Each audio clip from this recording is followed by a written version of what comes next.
করলাম। এই নাও, এটা ধরো তো, লাউটা ধর তো, ধর বাবা, লাউটা ধর। দেখো বন্ধুরা, কি সুন্দর লাউ শাক হয়েছে। ক্যামেরাটা উপর দিকে তোলো।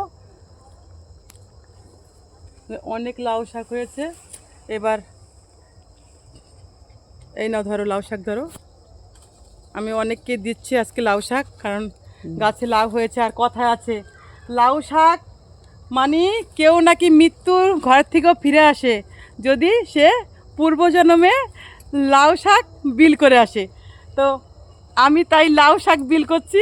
দেখো, পূর্ণর জন্যও করছি, আবার সকলকে আমি দিতে ভালোবাসি, তাই তো? সকলকে আমি দিতেও ভালোবাসি। আর আমি একটা কিছু লাগালে কিন্তু একা খাই না। একা খাই বলো না, সবাই মিলে সবাইকে দিয়ে খাও। সবাইকে দিয়ে খাই। তো বন্ধুরা দেখো, কত লাউ শাক হয়েছে আমার গাছে। অনেক লাউ শাক হয়েছে। তো ক্যামেরা একটু জাগিয়ে লাউ শাকগুলি দেখাও, কত সুন্দর, কি সুন্দর হয়েছে। এবার এদিকে ক্যামেরা ঘুরো আমার দিকে। এই দেখো, আর এই দাঁড়টা দেখেছো বন্ধুরা? এই দাঁড়টা দেখো, এই দাঁড় মাথা নেই। রাখলাম বন্ধুরা, তোমরা সকলে লাউ শাক খেতে এসো।